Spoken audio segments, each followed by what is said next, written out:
অবশেষে বাংলাদেশে ইন্টারনেট চালু হয়েছে এবং বিবিসির খবরে বলা হয়েছে ঢাকার কোনো কোনো এলাকায় ইন্টারনেট ফিরতে শুরু করেছে।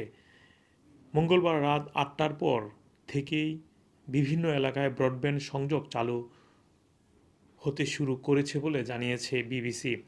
এবং আপনারা জানেন আজকে দিনেও তথ্য, ডাক, টেলিযোগাযোগ ও তথ্য প্রতিমন্ত্রী জুনায়েদ আহমেদ পলক বলেছিলেন রাতের বেলা ইন্টারনেট সংযোগ চালু হতে পারে।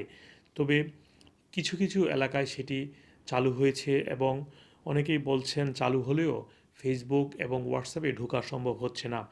আমরাও এটি চেষ্টা করেছি বাংলাদেশে হোয়াটসঅ্যাপে আমাদের পরিবারকে কল দেওয়ার, বাট এখনও আমরা সংযোগ পাইনি। তবে যেহেতু বলা হচ্ছে কিছু কিছু এলাকাতে শুরু হয়েছে, হয়তো ধীরে ধীরে বিভিন্ন এলাকাতেও সেটি চালু হবে।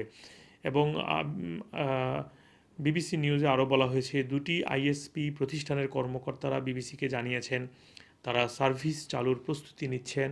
রাত ১০টা-১১টার নাগাদ পুরোপুরি ইন্টারনেট সেবা চালু করতে পারবেন বলে আশা করছেন। বনশ্রী এলাকার বাসিন্দা শুভাশিস দে বিবিসিকে বলেন রাত ৮টার পর থেকে ইন্টারনেট পাওয়া যাচ্ছে, তবে অনেক ধীরগতি। মঙ্গলবার বিকেলে তথ্য ও যোগাযোগ প্রতিমন্ত্রী জুনায়েদ আহমেদ পলক জানিয়েছিলেন রাত থেকে সীমিত আকারে ইন্টারনেট চালু হবে। আপাতত ঢাকা, চট্টগ্রামে এই সেবা চালু হবে এবং বেছে বেছে কিছু এলাকাতে ইন্টারনেট দেওয়া হবে।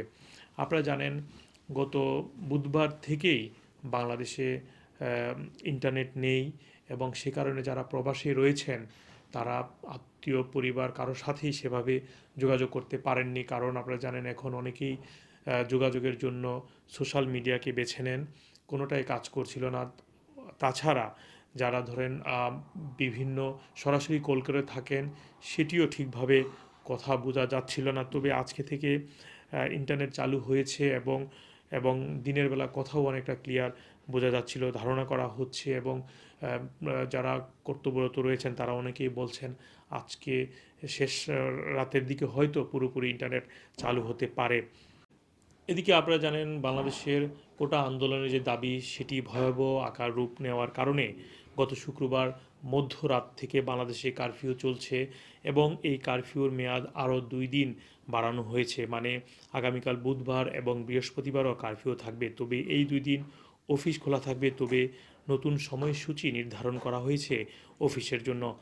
আপনারা জানেন গত 3 দিন রবিবার, সোমবার এবং আজকে মঙ্গলবারও নির্বাহী আদেশের মাধ্যমে বাংলাদেশে সাধারণ ছুটি ছিল এবং আজকে বিভিন্ন জেলায় ভিন্ন ভিন্ন সময়ে আপনার কারফিউ কিছুটা শিথিল করা হয়েছিল এবং ঢাকাতেও অনেক বাস চলাচল শুরু হয়েছে বলেও আমরা জানতে পেরেছি।